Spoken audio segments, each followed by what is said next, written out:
Russell.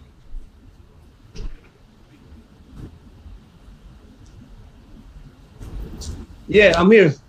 Yeah, I asked Attorney Smith, right? I'm Attorney Smith. I asked Trustee Smith to make a motion to go into executive. Okay.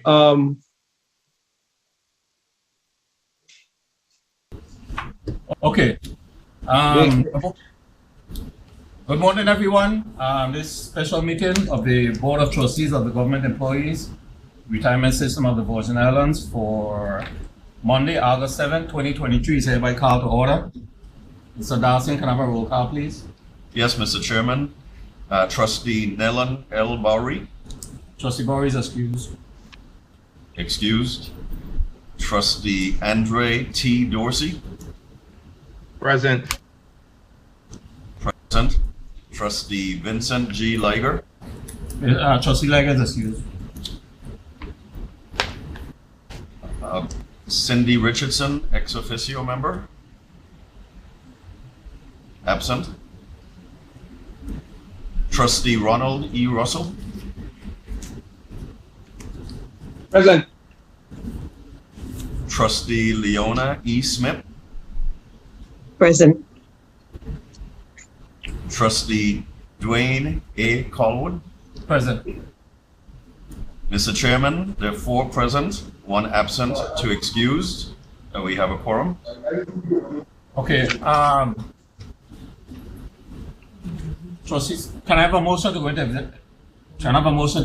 executive session? So move. I would like to make a motion to go into executive session to hear matters, legal matters, and personal matters. Second. Moved by Trustee Smith, seconded by Trustee Russell. Can I have a roll call, please? Yes, Trustee Bowery, absent. Trustee Dorsey, Yes. Trustee Liger, absent. Trustee Russell, Yes. Trustee Smith, Yes. Trustee Colwood. Yes. Mr. Chairman, there are 4 EA, 2 absent, excused. The motion carries. Okay.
All right, we're back on record. We're back in regular session.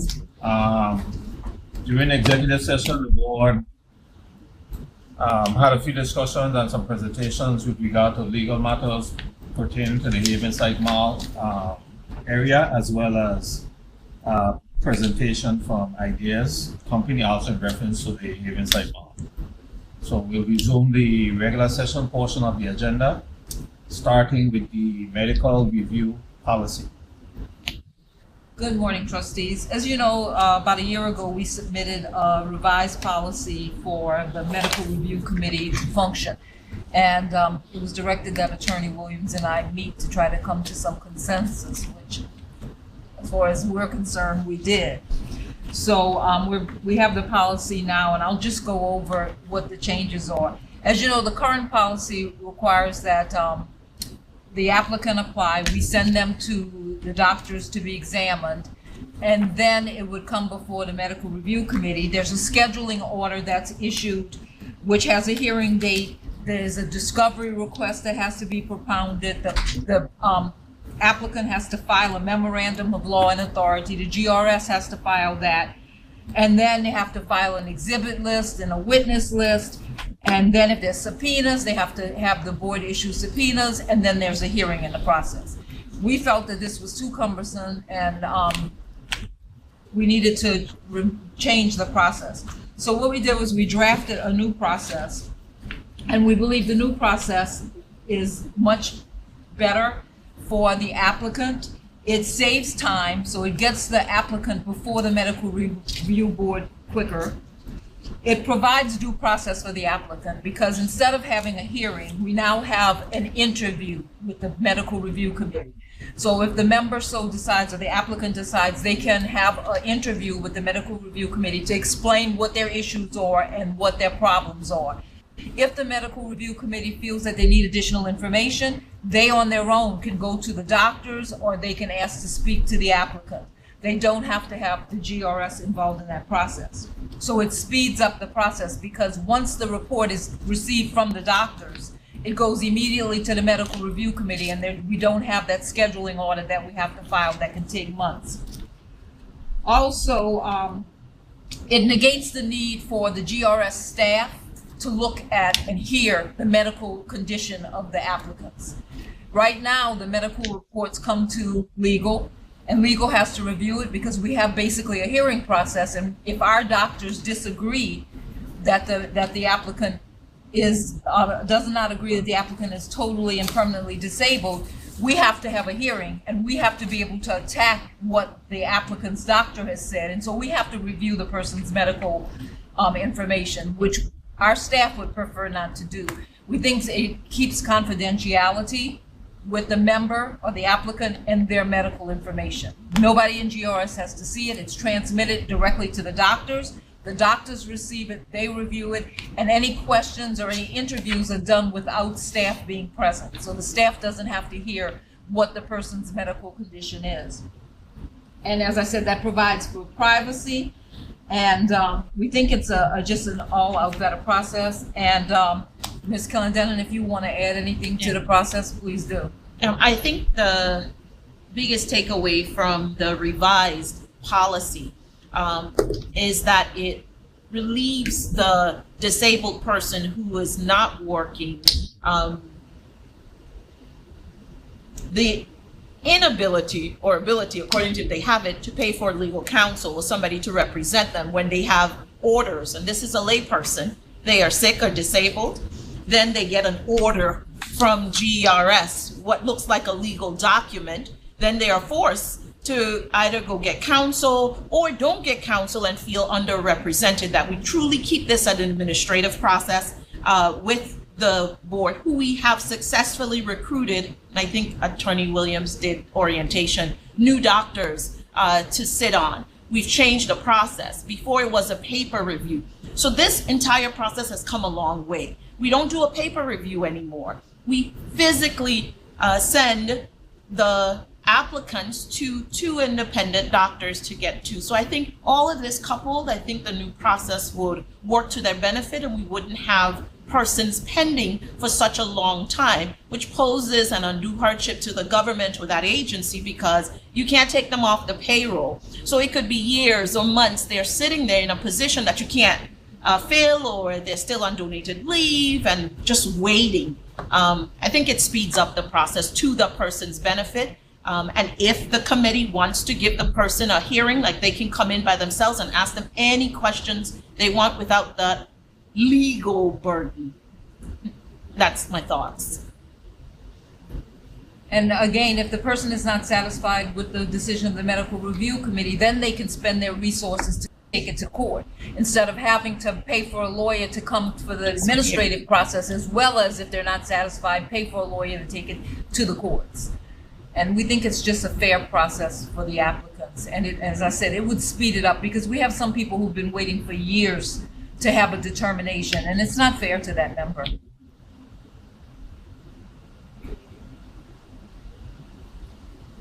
Trustees, any questions? I can call. Go ahead, trustees.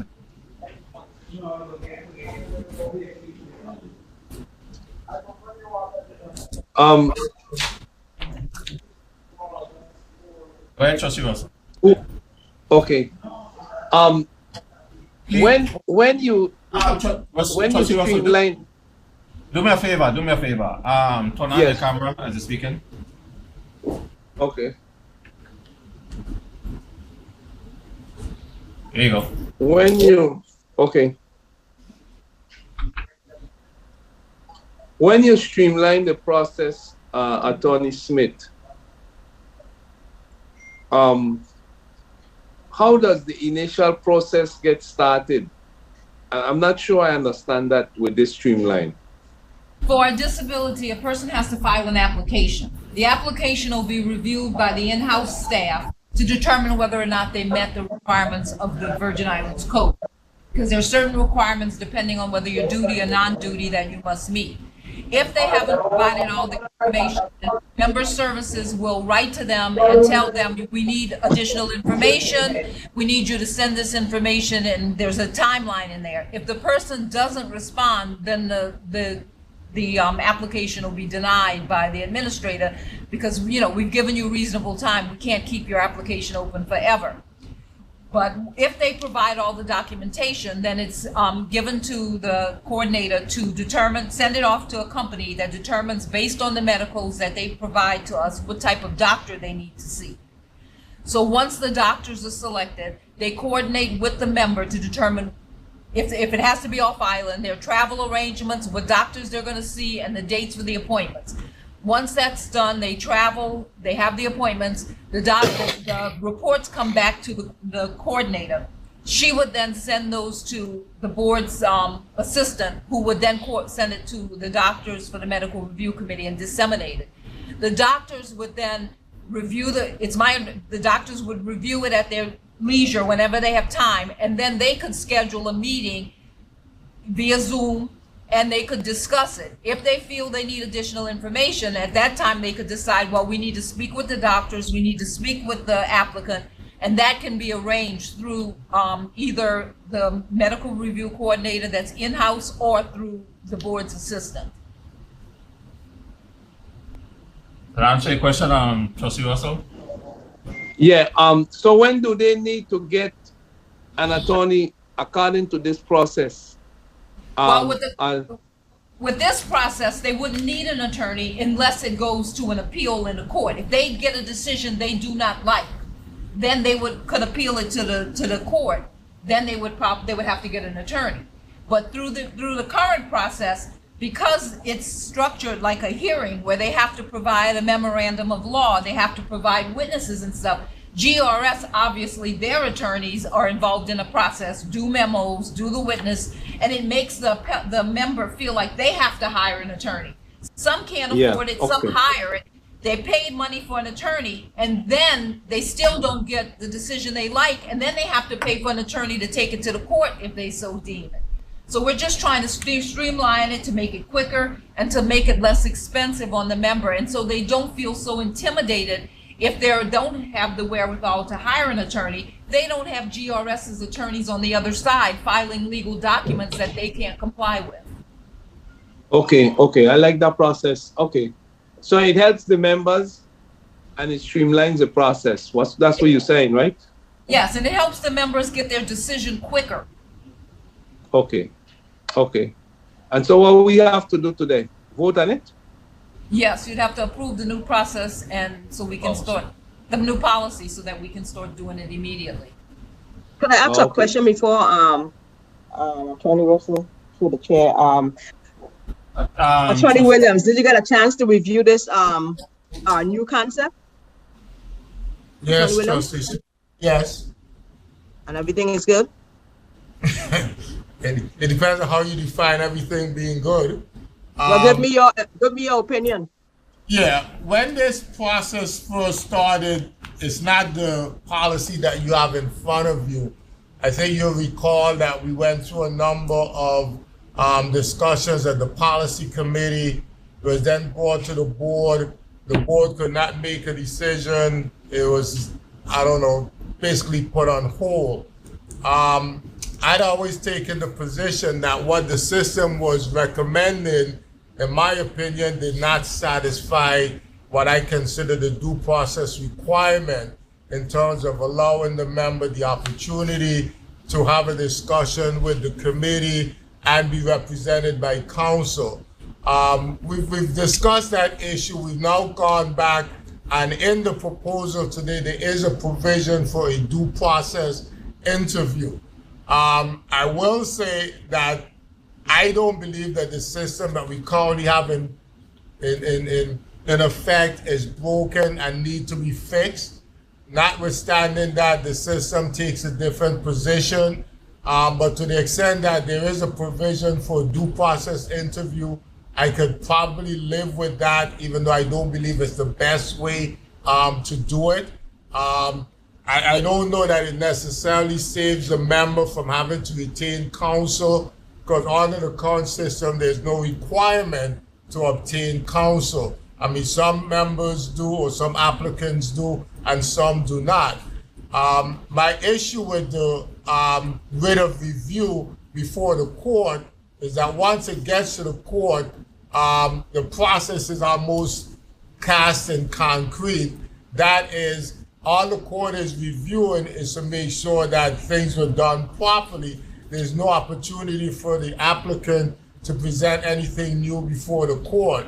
The opportunity to do that would have been at the time that it's done before the medical review committee. So I'm not sure, arguing that it saves the member time and the need to get an attorney is a valid argument. The issue about whether the staff gets to review or see the medical information for the applicant, that's going to happen anyway.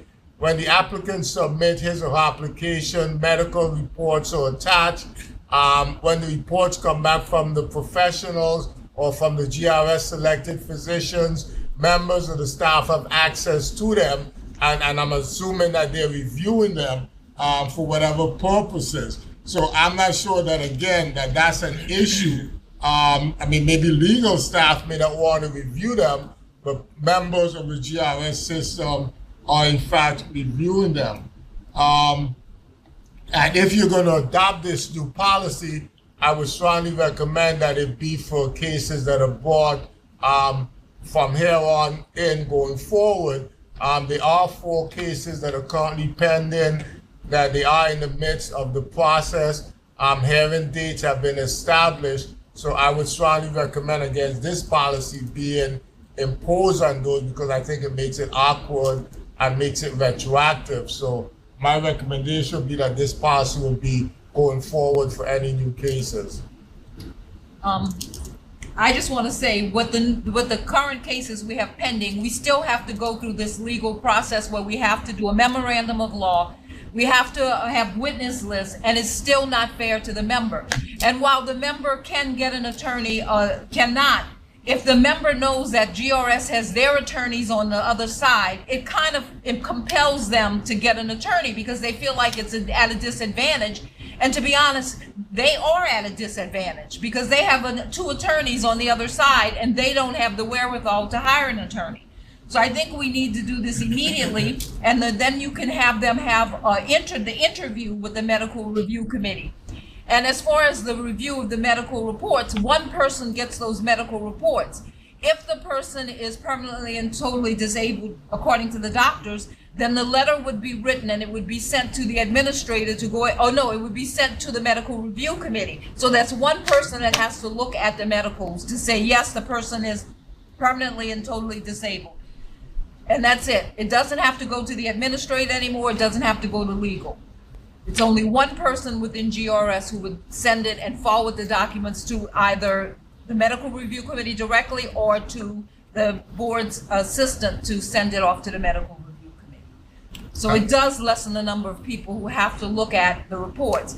Also during the hearings, we have to, the GRS staff, the administrator, the member services director, and the attorneys have to sit there and listen to these people explain and talk about their medical issues. And it doesn't give them the privacy that I think they deserve, that we have to listen to that and that we may have to cross-examine them on it.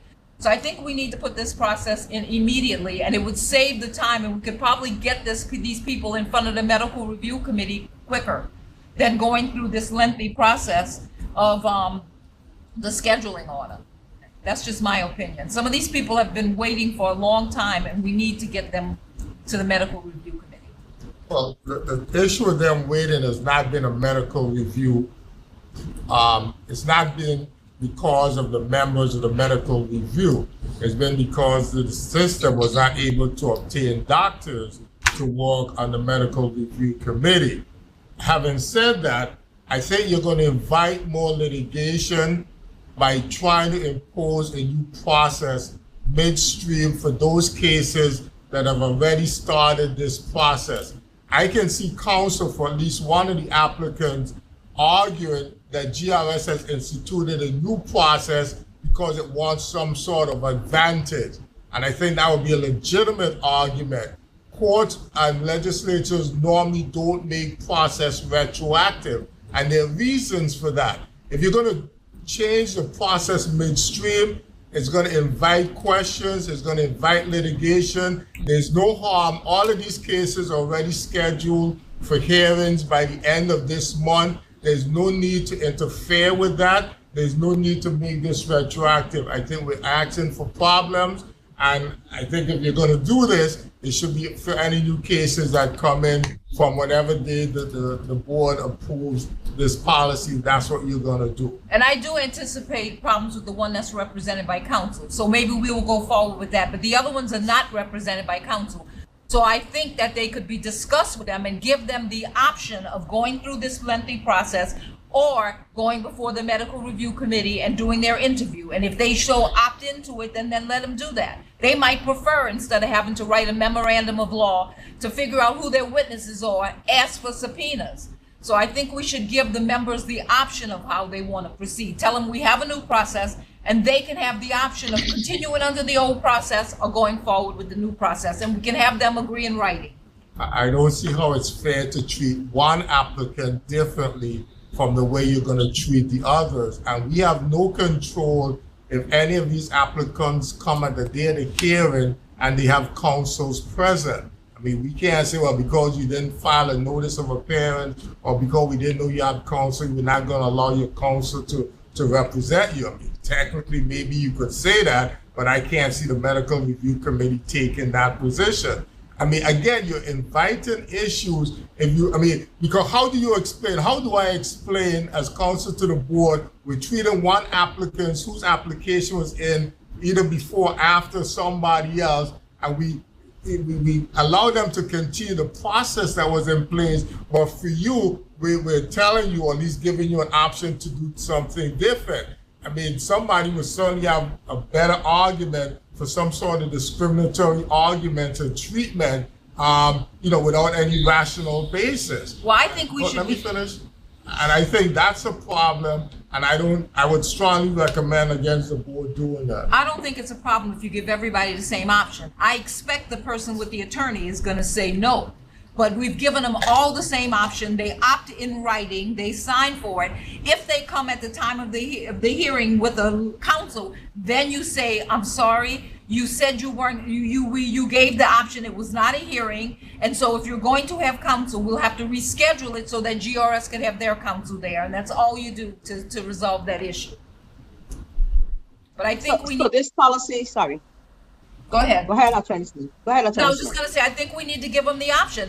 A lot of these members don't want to do a memorandum of law. They wouldn't know how to begin to write a memorandum of law. And it's unfair because lots of times they don't even do it and then GRS does theirs. And it's unequal. So I think we need to try to level the playing board for our members. But even if they don't do a memorandum, that's on them, and it doesn't take away from their ability to put forward their case. That's a right that they have. If they don't want to exercise it, that's on them. So to argue that they don't want to do it, I mean, you may want to take that position, but that may not be the applicant's position. That's why we should give them a choice. But they have a choice now. They could either do it or they don't do it. But then when they don't do it, you put GRS in an awkward position because then their attorneys have filed something and the member hasn't filed anything, and it's unequal. And so we're just trying to level the playing field. I mean, it's only fair to the member. Give them the option and let them make the selection as to how they wish to proceed. Trustee Smith, you had a question? Go ahead. Yeah, I was gonna say, so we're gonna adopt the policy going forward, not for all these cases that are pending now. This will be for new cases. Is that correct? The new policy. The board, That is my recommendation. That's my position. That's always. Okay. That's what I see. Well, that's what I was for. How you see it, Carlwood? And we should adopt the policy for going forward and not appear to change the rules midstream. So it only be applicable to For cases- applications that are filed Correct. after, I assume, today's date. Correct.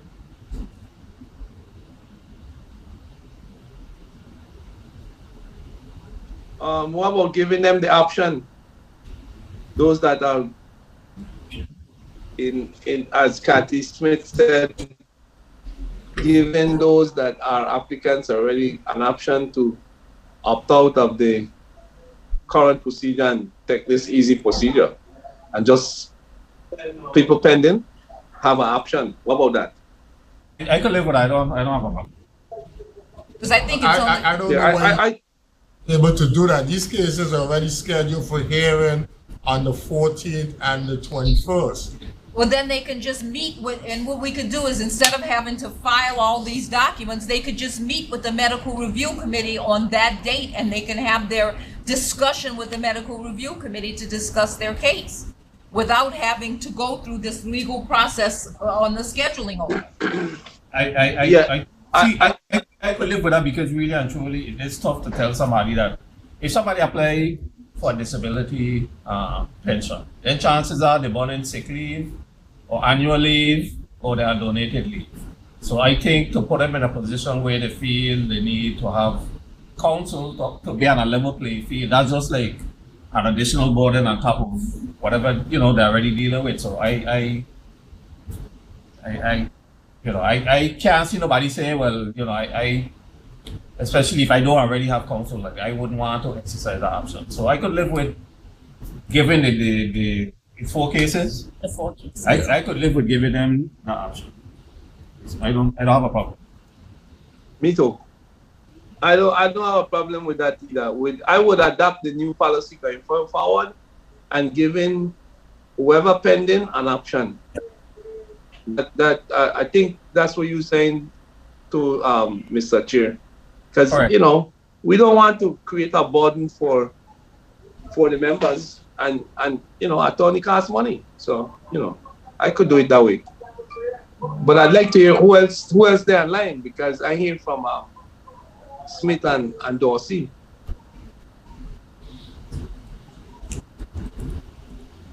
So we need consensus. No, I did say moving forward, we'll adopt the new. I did say moving forward, we'll adopt the new policy, but I agree. I did say. Okay. I must have missed it. Trustee Dorsey. Trustee Chairman Carwood, I'm still not clear. It sounds like we're in the same place we were at before. Where we were at before, when we had this discussion, the board attorney had a clear position that due process was going to be a problem with the new proposed document, and it seemed like the system attorney was like on the opposite side. So I heard Attorney Russell say to Trustee Smith that there's nothing broken. So I think I need more clarification on that from the board council, because if there's nothing broken, why are we adopting a new plan again? Well, it's my position that there's nothing broken, so I think your question is probably better addressed to the system representative.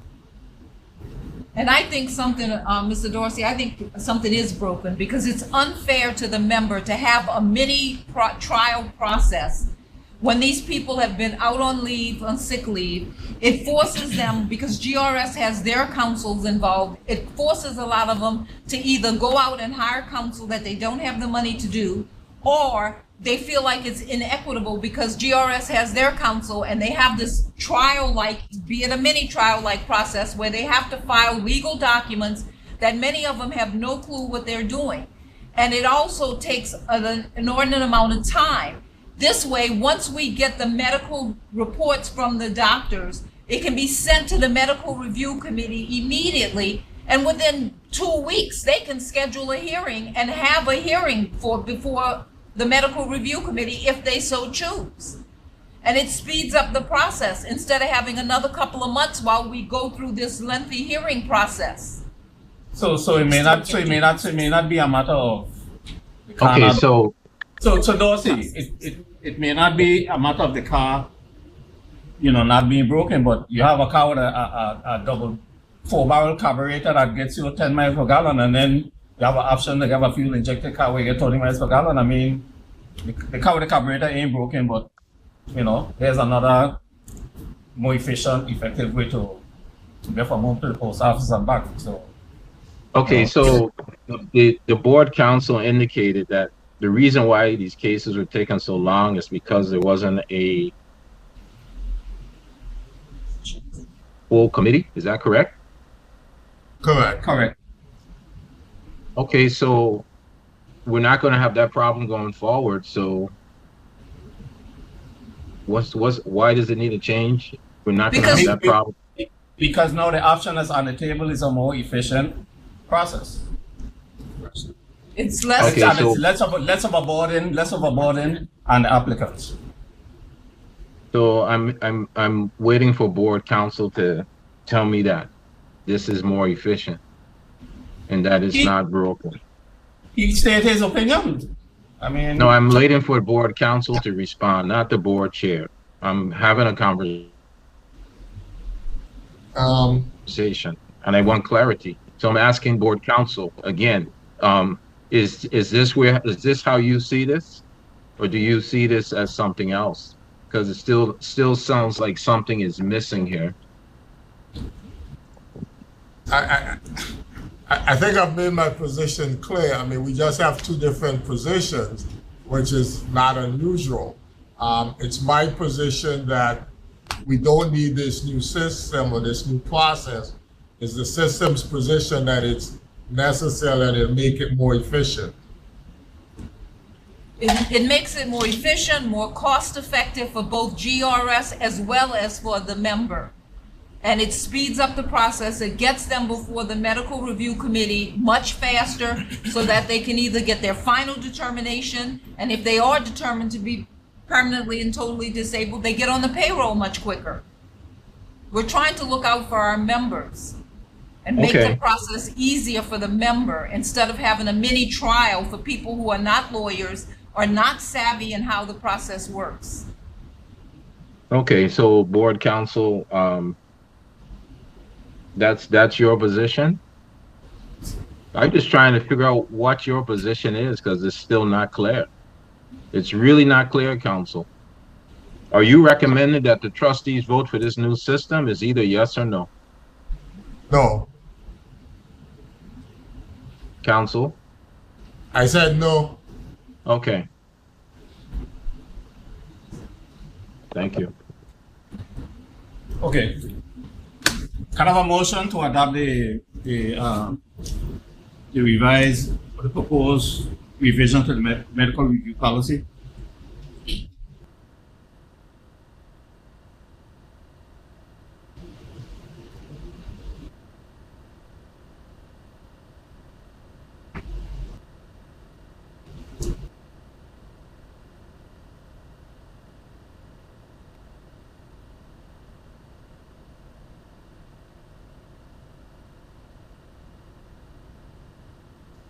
Does the motion include the option for the pending cases, Mr. Chair? Correct. Correct. Okay, I move that we adopt the new medical policy as may be discussed here today with the option for pending cases. I so move. By Trustee Russell, is there a second?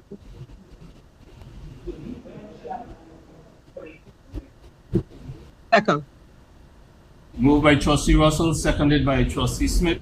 Can I have a roll call, please? But wait a minute. We said the option is going to be in there, right? Correct, with the option for the 4 pending cases. Yes. Once that is clear. Yes, Mr. Chairman, roll call. Trustee Bowery, absent, excused. Trustee Dorsey? No. Trustee Dorsey, no. Trustee Liger, absent, excused. Trustee Russell? Yes. Trustee Russell, yes. Trustee Smith? Yes. I didn't hear clearly. She said yes. Yes. Okay. Trustee Smith, yes. Trustee Callwood? Yes. Trustee Callwood, yes. Mr. Chair, there are 3 yea, 1 nay, and 2 absent. All right, motion carries. Thank you on behalf of the members and the staff. We really appreciate this. All right, next item up on the agenda, the approval of the fiscal year 2024 budget. So, Mr. Chair, I'll just give a high-level overview, and we have Ms. Denise Jeremiah, our Chief Financial Officer, here with us, who can answer any questions with regards to details. For fiscal year 2020. Point of information, Chair. Yes, Trustee Dorsey. Did you guys already have a budget meeting? No, before sir. this? No, sir. Okay. Oh, I was going to ask the same thing. If the committee met on this. No, we did not. I decided to bring it straight to the full board, so we didn't have to have a budget committee meeting, and then have some trustees in attendance and some not in attendance, and then come to the board meeting, and then have to have a repeat of a discussion that we had before the budget committee. So this in fact is would serve as the committee meeting. Well, being that the trustees are present, the full board is present, we'll be able to vote on the budget one time instead of having to have it on, a follow-up agenda.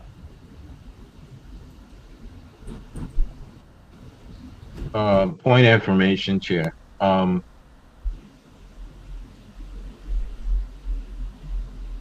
not sure about this budget here. I thought when we spoke in our retreat, we said we know we have some financial constraints. So I figured we would have had a budget committee from the retreat to follow up on those issues before we concluded with voting up or down on a budget today. Trustee Dorsey, remember you kept saying that when the budget committee meets, you want to be notified of the meeting, you want to be in attendance, you want to be part of the discussion, right? That is correct. Okay, so rather than have a budget committee meeting, have a discussion, then bring the budget to the full board in a follow-up meeting to vote on it. If we have the budget committee discussion right here in the meeting with the full board, we could have the same discussion that we would have in the budget committee meeting. And when we're finished with the discussion today, whatever we agree upon is what we vote on and we move it out. It's no different other than instead of having the budget being considered twice, or by a budget committee and then the full board, we just bring it to the full board. So now is the time to have the discussion. That's what this is today. We're not saying here's the budget and vote up or vote down. We're having the discussion, the same discussion that we would have if we had a budget committee meeting.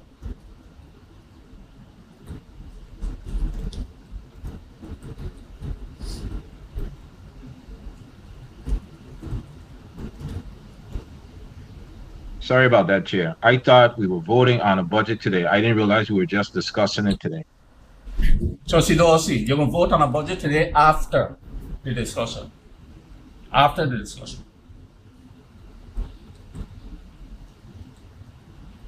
Okay, so I really thought this was going to just be a medical committee meeting today. That's what we had discussed at the retreat. And then I saw these other documents as part of the process today. So it's a little taken back, but go ahead.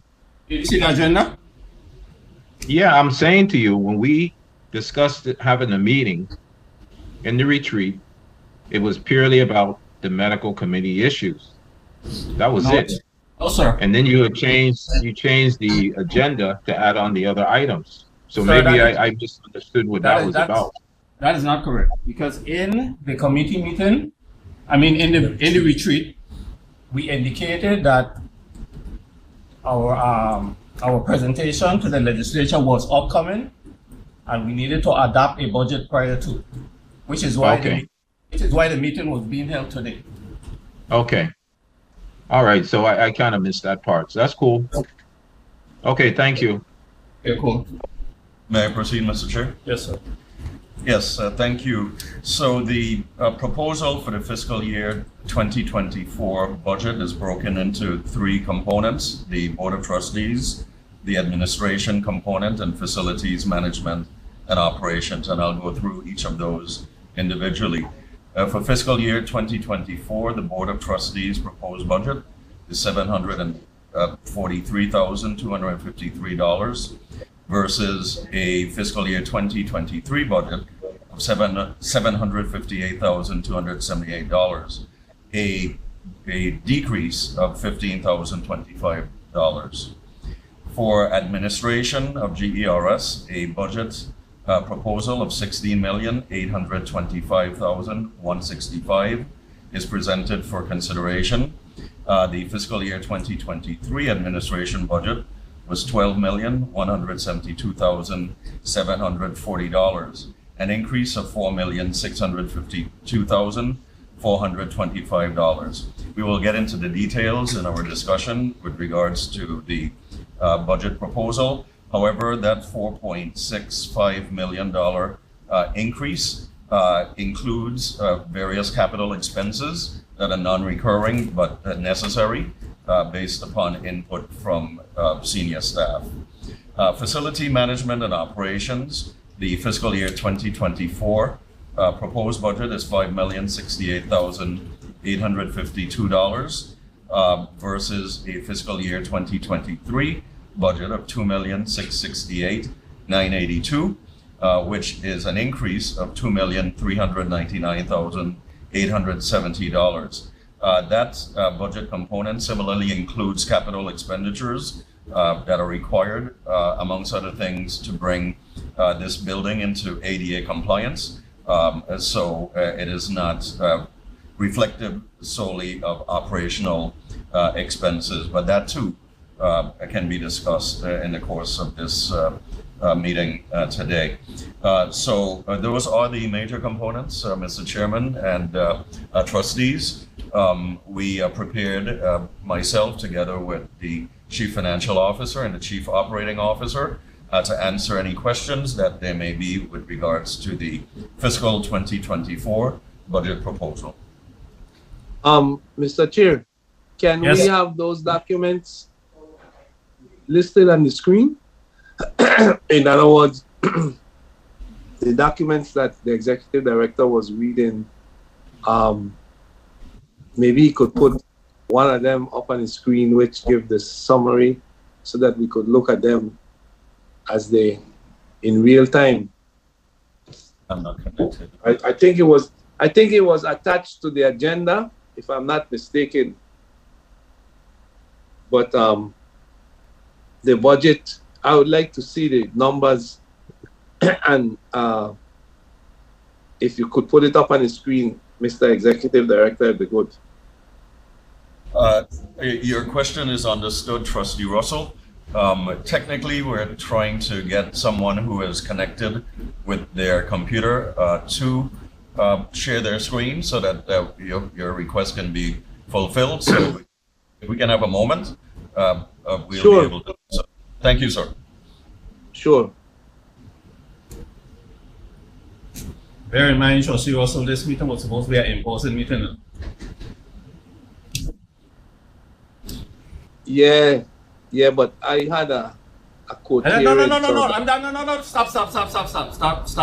I'm not singling you. Stop. I'm not singling you. Okay. Will you be able to bring it up, Ms. Clinton? Yeah, my Zoom is updating. Okay. Bear with us, please. Let's take a 5-minute recess. Yes. Thank you. While we walk on, okay?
All right, somebody. Okay, we're back on record. Trustee Russell, you there?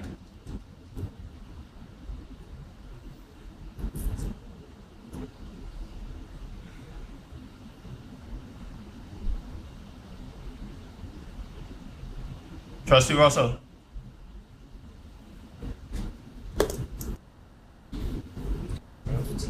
Yeah, I got it. I got it.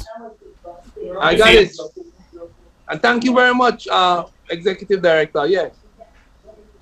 My pleasure, Trustee Russell. So this is the page of the presentation that you wanted for us to share. That is what I just presented. Yes. So with that, Mr. Chair, I turn it over to you. Yeah. Are there any questions regarding the budget?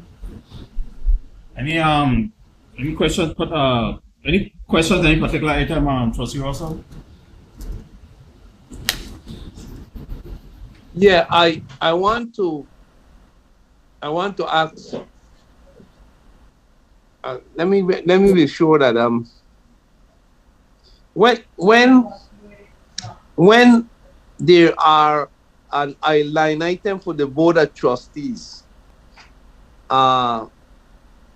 does that include travel to some of these conferences and travel that we approved when we had a meeting to try to go to Washington, D.C. to get the gasoline excise tax? Board of trustees, that's your line. So $758,278, okay? And then fiscal year 24, there's a reduction of 15,025. So give me the details of that and then explain what the breakdown usually is for the board of trustees, please.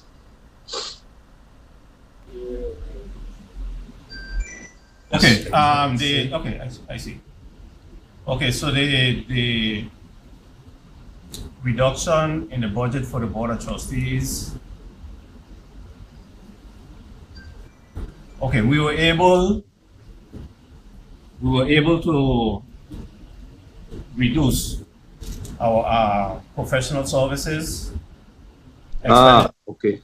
expenditures for the last fiscal year.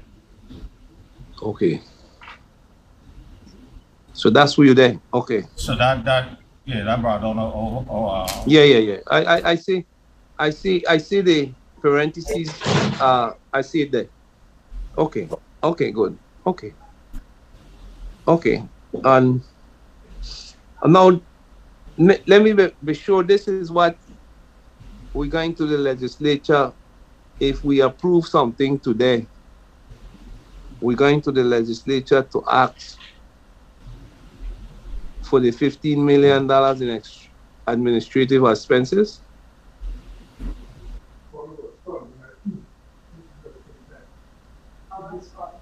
As discussed in a retreat, and like I stated then, if that's what the board decides, if that's what a majority of the board of trustees vote to include in our presentation, it'll be included.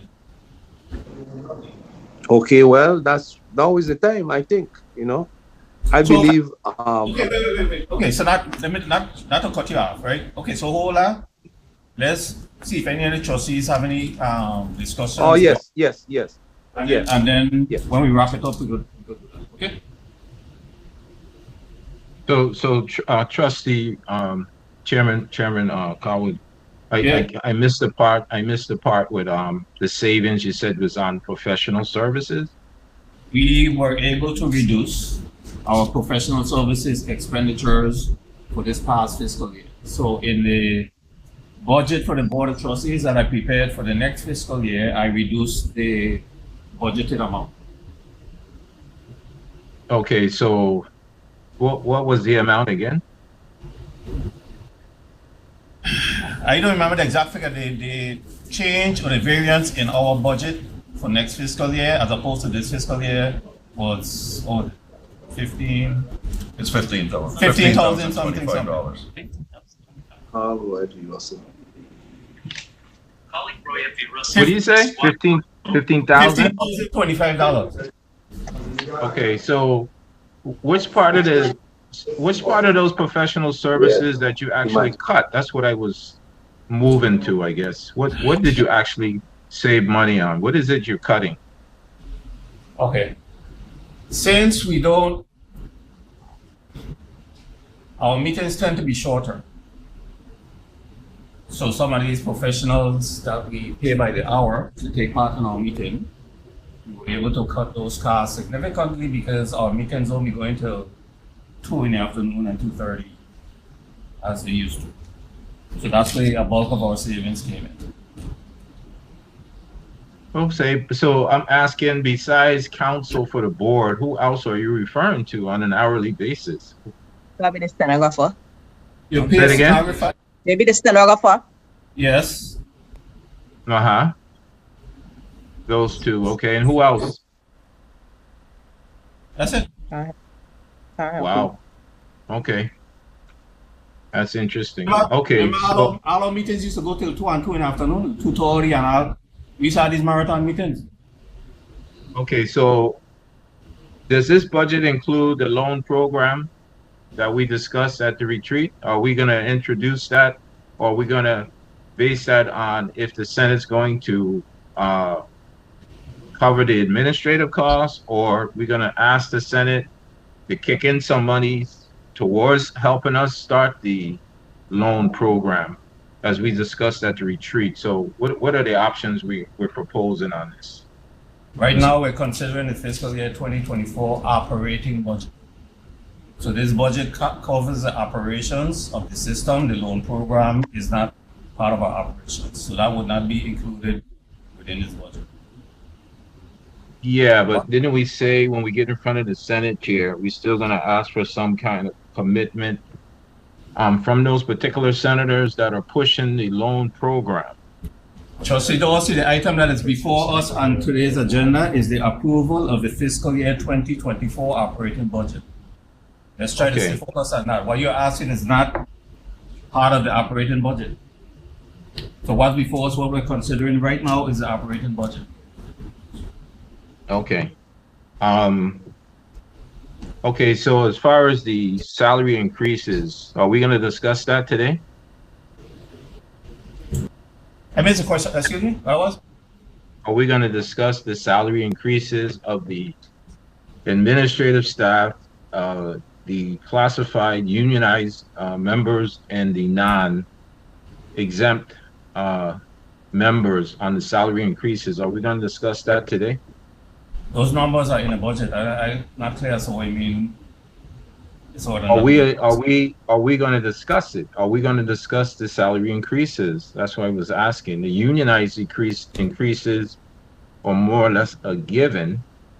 The unclassified exempt employee salary increases are not a given. So are we just putting all in one vote today? Or are we going to separate it out? Or are we going to discuss it? That's all I was asking.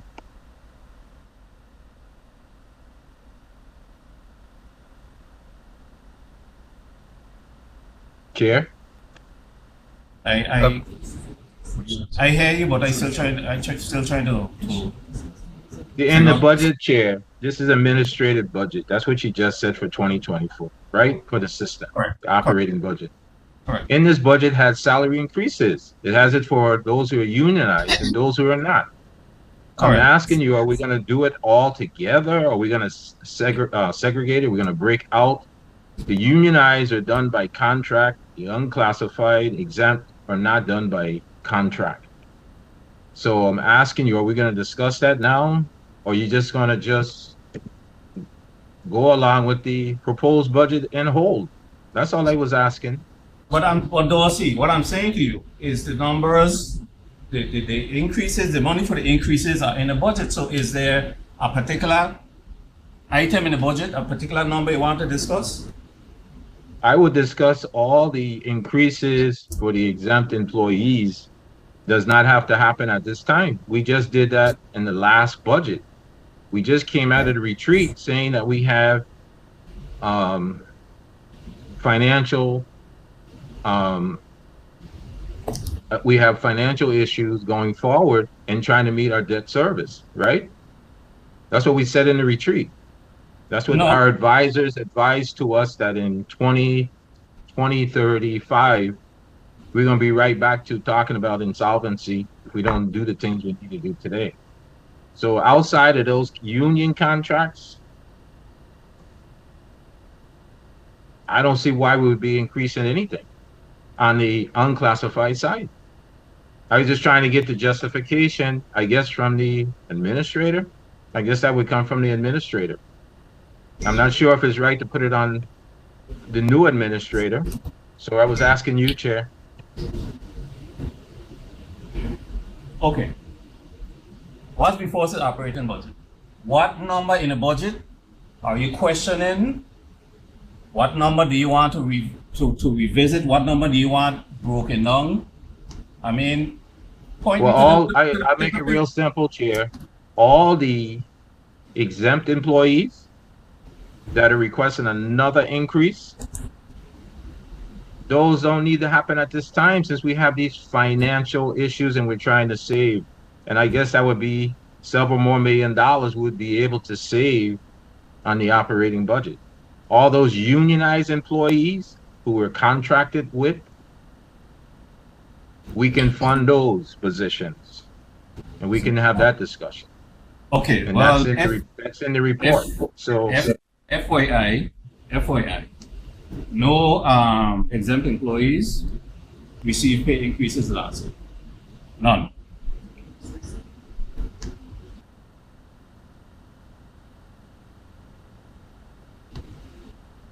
So I don't know what's the basis for your statement that those exempt employees are. You said nobody got an increase last year? No one got an increase last year, Chair? No exempt employees there were no exempt employee increases across the board. So when you make the statement that those employees, exempt employees that got increases last year, and requesting that we should not fund increases for them again this year. That's that. When was the last time they got an increase? When was the last time they got an increase, the exempt employees? The year before. So, Chair, we just said at the retreat, we don't have the money to pay. So now we're digging more into the overall system money to pay again. Like I said, we have union contract employees, and by contract, we have to pay them. But the exempt employees, we don't have to pay them the increase, even this year, even if they didn't get it last year. We don't have to pay them. You want to have a discussion? I'm trying to have a discussion. Okay. Because you said the system is not where it should be. And this is outside of the CEO money, because that's a separate situation with the CEO. So I'm talking about everybody that sits around the CEO that's unclassified.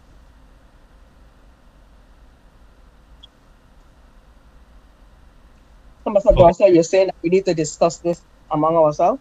Yes. Oh, I agree. We had a discussion at the retreat. Unless you guys want to take this hook, line, and sinker, we could vote this up and down. That's why I was saying we needed a meeting among us to talk about this, not just bring it here and then this is where we're at. So what would have been the difference? I'm just being real about it, right? So Trustee Dorsey, what would have been the difference between today and us having a budget committee meeting and inviting all the trustees, which is what you requested? What's the difference? No, I'm not saying that, What I'm trying to say, we can have that meeting among us today, We can go back in the executive session and have that meeting if you want today.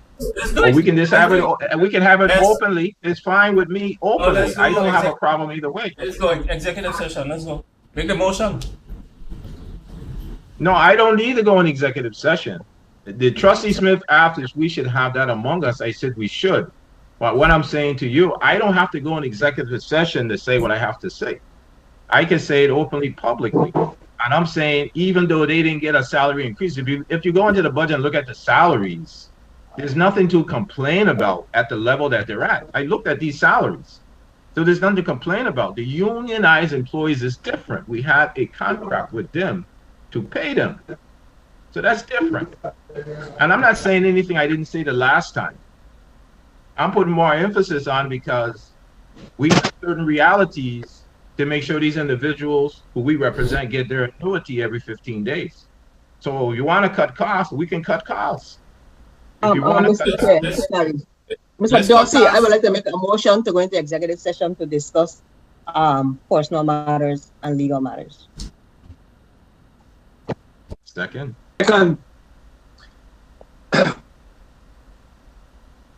Roll call, Yes. Mr. Dawson. Trustee Bowery, absent, excused. Trustee Dorsey. Yes. Trustee Dorsey, yes. Trustee Liger, absent, excused. Trustee Russell. Trustee Russell. Trustee Russell not voting. Trustee Smith. Yes. Yes, for Russell.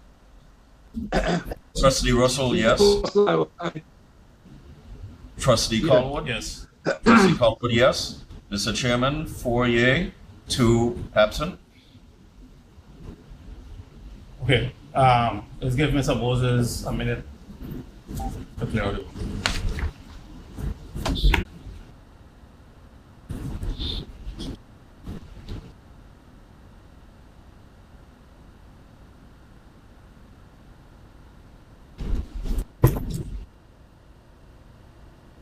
All right. Okay, we're back in regular session. During executive session, the Board of Trustees made some revisions to the proposed fiscal year 2024 operating budget for the GERS. So that revised budget will be presented to the board for official adoption at our regular board meeting on the 24th of this month. That concludes our agenda items for today. Can I have a motion to adjourn? Motion to adjourn. Second. Motion to adjourn moved by Trustee Dorsey, seconded by Trustee Smith. Trustee Bowery, absent, excused. Trustee Dorsey. Yes.